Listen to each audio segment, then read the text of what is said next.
जैसे हमने कल साइन के लिए सॉल्व किया था, सिमिलरली आज cos raised power n x के लिए सॉल्व करेंगे। यहाँ क्या करेंगे, आई एन को किसके इक्वल मान लेंगे, हमारा इंटीग्रल cos n x, साथ में क्या है हमारा dx। ठीक है, टेंजेंट और सेकेंड के लिए 2 को ऐड सब्ट्रैक्ट किया था, साइन और cos के लिए हमारा क्या रहेगा, 1 को ऐड सब्ट्रैक्ट कर देंगे। तो यहाँ क्या हो जाएगा cos n माइनस 1x, साथ में cos x dx। ठीक है, अब फर्स्ट फंक्शन ये होगा, सेकंड फंक्शन ये होगा, क्योंकि फर्स्ट फंक्शन को हम इंटीग्रेट तो इजीली कर नहीं सकते, डेरिवेशन हो सकता है, इसलिए इसको फर्स्ट फंक्शन कंसीडर करके चलेंगे। ये हमारा क्या हो रहेगा, सेकंड फंक्शन।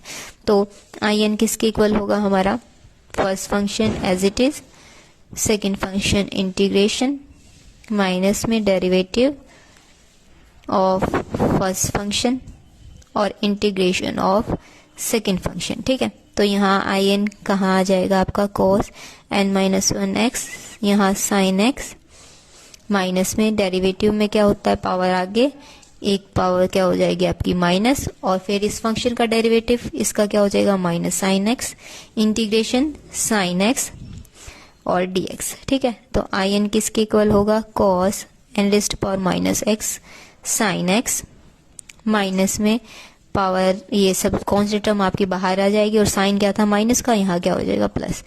तो cos n minus 2x sine square x dx। अब साइन स्क्वायर x का फॉर्मूला हमें मालूम है, वो क्या होता है 1 माइनस में cos स्क्वायर x, उसको यहाँ पे क्या कर देंगे, सब्स्टिट्यूट कर देंगे। तो आई एन किसके इक्वल हो जाएगा, cos n minus 1x sine x, plus में n minus 1 integral cos n minus 2x 1 minus में cos स्क्वायर x dx। अब क्या करेंगे, इन दोनों की प्रोडक्ट कर देंगे, साथ में इस टर्म को भी लेकर चल पड़ेंगे। तो आई एन यहाँ किसके इक्वल आ जाएगा, cos n raised power n minus 1x sin x, plus में n minus 1 integral cos n minus 2x and dx। यहाँ पॉजिटिव यहाँ नेगेटिव, तो क्या हो जाएगा negative sine, n minus 1 integral cos n minus 2x, साथ में क्या था cos स्क्वायर x dx। यहाँ माइनस 2 यहाँ प्लस 2, तो आपका क्या हो जाएगा, 2 क्या हो जाएगा, कैंसिल आउट हो जाएगा। ओके, तो आई एन किसके इक्वल होगा हमारा, cos n minus x sin x n minus 1, यहाँ क्या हो जाएगा, देखो फंक्शन हमारा क्या लेके चले थे, रेज्ड पावर n में था। ठीक है, तो उसको हमने क्या नाम दिया था, आई एन। अब यहाँ पे क्या हो गया आपका फंक्शन की पावर n माइनस 2, तो फंक्शन क्या बन जाएगा, आई एन माइनस 2, यहाँ पे क्या हो जाएगा माइनस में n minus 1 integration cos nx dx। ठीक है, तो आई एन किसके इक्वल हो जाएगा, cos n minus 1x sin x n minus 1 I N minus 2, यहाँ क्या है पावर n में है तो आई एन हो जाएगा ये टर्म, n माइनस 1 और आई एन, यहाँ पे भी आई एन है यहाँ पे भी आई एन है, तो आई एन को सेम साइड में कंबाइन कर लेंगे, आई एन प्लस में n minus 1 I N is equals to cos n minus 1x sin x, plus में n माइनस 1 और आई एन माइनस 2। ठीक है, तो नेक्स्ट स्टेप में यहाँ क्या रहेगा, आई एन कॉमन ले लेंगे, 1 प्लस में n minus 1 is equals to cos n minus 1x sin x, plus में n माइनस 1 और आई एन माइनस 2। तो आई एन के ब्रैकेट में क्या रह जाएगा, 1 से 1 कैंसिल, n यहाँ क्या हो जाएगा डिवाइड में आ जाएगा, cos n minus 1x sin x divided by n, plus में n minus 1 divided by n up to n minus 2। ठीक है, ये तो हमारा क्या था, रिडक्शन फॉर्मूला, किसके लिए, हमारा cos raise to power nx के लिए। ठीक है, इन केस अगर आपको इस इंटीग्रल के साथ क्या दे रखी हूँ, लिमिट्स भी दे रखी हूँ, लिमिट्स को भी सॉल्व करना है। तो आई एन हमारा कहा क्या था, हमारा आई एन तो किस चीज के इक्वल था, cos n x dx, साथ में ये किसके इक्वल आ गया था, n minus 1x sin x divided by n, plus में n माइनस 1 बाय में n, ये क्या था cos n minus 2x dx। सभी जगह लिमिट पुट करते हैं, 0 टू पाई बाय 2, यहाँ भी 0 टू पाई बाय 2, यहाँ भी 0 टू पाई बाय 2। ठीक है, इसका नाम क्या था हमारा आई एन, इसका क्या था आई एन माइनस 2। सिमिलरली उसको एज इट इज रखेंगे, आई एन यहाँ क्या करेंगे, लिमिट्स पुट करेंगे, पहले हमारी क्या होगी अपर लिमिट, देन माइनस में lower limit, 1 by n common ले लेंगे, upper limit cos raised power n minus 1 pi by 2 sine pi by 2 minus cos n minus 1 0 and sine 0। ठीक है, ब्रैकेट से बाहर आपका क्या है n-1 डिवाइडेड बाय n और i n-2। ठीक है, अब cos π/2 पे 0 और यहाँ sin π/2 पे 0, तो ये कंप्लीट टर्म यहाँ 0, ये 0, तो ये भी साथ में क्या हो गया, वैनिश हो गया, क्योंकि 0 के साथ कुछ भी मल्टीप्लाई में तो वो 0 हो जाता है। आई एन किसके इक्वल हो जाएगा, n-1 बाय में n i n-2। ठीक है, तो अब क्या करेंगे, यहाँ कहाँ तक वैल्यू आ गई है, n-2 तक आ गई है। फिर क्या करेंगे, n की जगह पे n-2 रिप्लेस करेंगे, तो क्या हो जाएगा n-2, यहाँ पे भी n-2 हो जाएगा, यहाँ क्या होगा n-3 divided by i n-2 और n-2, और यहाँ क्या हो जाएगा n-4। इस वैल्यू जो i n-2 की वैल्यू हमने यहाँ सब्स्टिट्यूट करके सॉल्व की, उसको क्या कर देंगे, यहाँ पे रख देंगे आपकी वैल्यू। तो i n किसके इक्वल हो जाएगा, n-1 n-3 n into n-2 i n-4। ठीक है, अब यहाँ पे हम 2 केसेस के बारे में बात करेंगे, जब n क्या हो आपका इवन हो, एंड सेकंड केस क्या होगा, जब n आपके पास क्या हो, कोई भी ऑड नंबर हो। ठीक है, अब इवन नंबर में हम काउंटिंग कहाँ से स्टार्ट करते हैं, हमारे 0 से। ठीक है, तो ये टर्म कहाँ तक जाएगी आपकी, n-1 n-3 और 2 का डिफरेंस चलता जाएगा, लास्ट में क्या आएगा आपका 1 और i 0 को हम इवन नंबर में कंसिडर करते हैं ना, तो यहाँ पे लास्ट टर्म क्या होगी, i 0 n-2 अप टू 2। ठीक है, n जब ओड होगा तो उस केस के लिए आपका i n कहाँ तक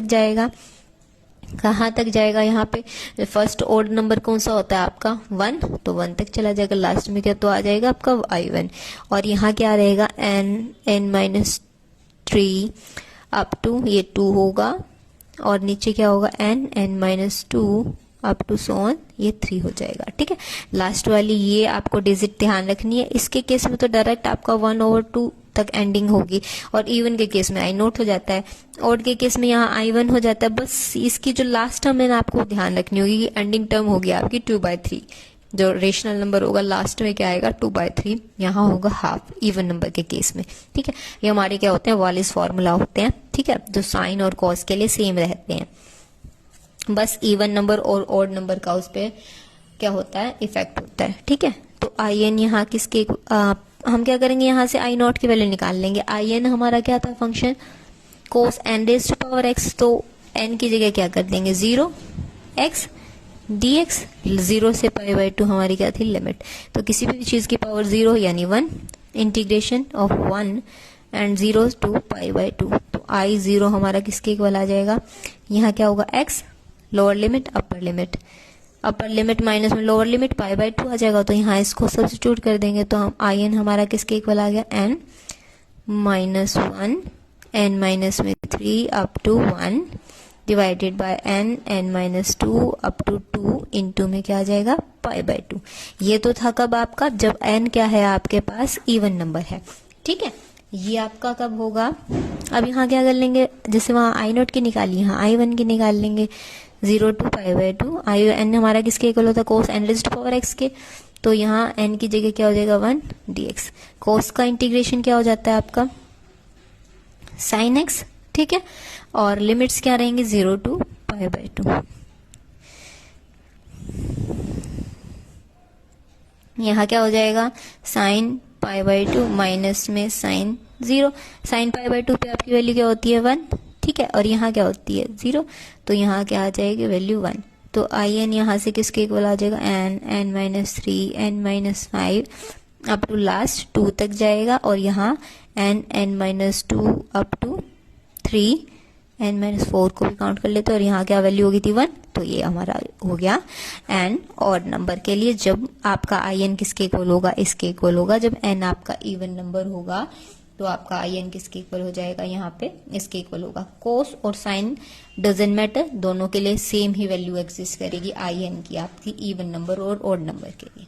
अब हमने जो साइन और कोस के फॉर्मूला सॉल्व किए थे उसके रिगार्डिंग हम एक आधा एग्जांपल कर लेते हैं, इसमें आपको समझ आ जाएगा जब एन और ऑड और इवन नंबर हो तो हम उसको कैसे क्या करते हैं, हमारे सिंप्लीफाई करते हैं। ठीक है, अब हमने पढ़ा है जो कोस स्क्वायर एक्स किसके इक्वल होते हैं 1 माइनस में sine square X, similarly sine square X is equal to 1 minus cos square X. ठीक है, तो यहाँ इस फॉर्मूले को हम सब्स्टिट्यूट कर सकते हैं। हमने +2 में भी इस टाइप के क्वेश्चन पुट किए हैं ना सॉल्व, कि x की जगह पे साइन थीटा या कोस थीटा को क्या कर देते हैं, हम पुट कर देते हैं और फिर उसके लिए फॉर्मूला को यूज करके और सॉल्व कर देते हैं, है ना।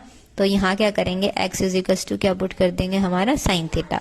तो इसका डेरिवेटिव भी निकालना जरूरी होता है क्योंकि हम dx को भी रिप्लेस करते हैं। तो dx किसके इक्वल हो जाएगा, cos थीटा d थीटा। अब क्या कर देते हैं, इन वैल्यूज को सब्स्टिट्यूट कर देते हैं। एंगल भी चेंज करेंगे। एंगल क्या है फर्स्ट के लिए आपका 1, किसके इक्वल है, साइन थीटा। ठीक है, तो थीटा की वैल्यू क्या हो जाएगी, साइन इनवर्स 1। साइन की 1 वैल्यू कब होती है, π/2 पे। सिमिलरली साइन थीटा हमारा किसके इक्वल है, एक बार 0 के इक्वल। तो थीटा साइन इनवर्स 0 कब आता है, थीटा इज इक्वल टू 0 पे। तो लिमिट्स आपकी क्या रही, 0 to π/2।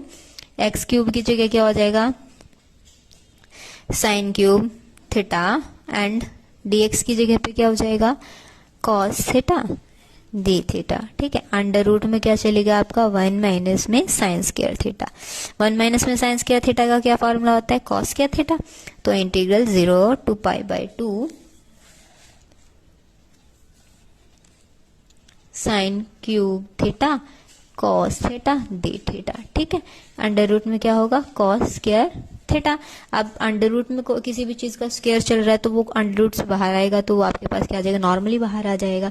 तो हमारा वैल्यू क्या चली, 0 से π/2 sine cube theta cos theta d theta divided by cos theta.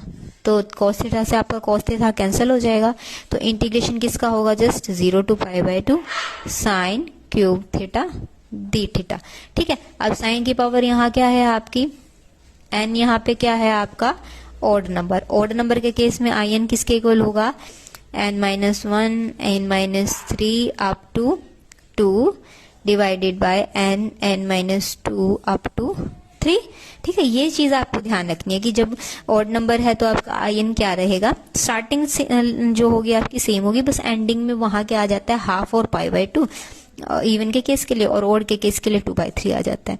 तो अब 3 वैल्यू है n की, यहाँ करेंगे 3 - 1 2, 3 - 3 क्या हो जाएगा, 0 हो जाएगा। लास्ट टर्म आ गई ऑलरेडी आपकी यहाँ पे, यहाँ क्या रहेगा 3 एंड देन 3 - 1 क्या हो जाएगा 1, तो 2/3 आ गया, आपका आंसर आ गया।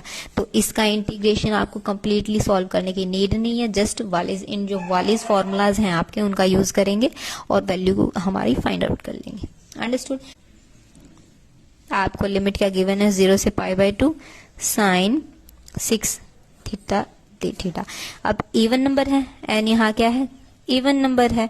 इवन नंबर के केस में आपका in किसके इक्वल हो जाएगा, n-1 n-3 up to half, यानी 2 यहाँ n इंटू में n-2 up to Son into में क्या आ जाता है π/2। n की जगह क्या सब्स्टिट्यूट करना है, 6।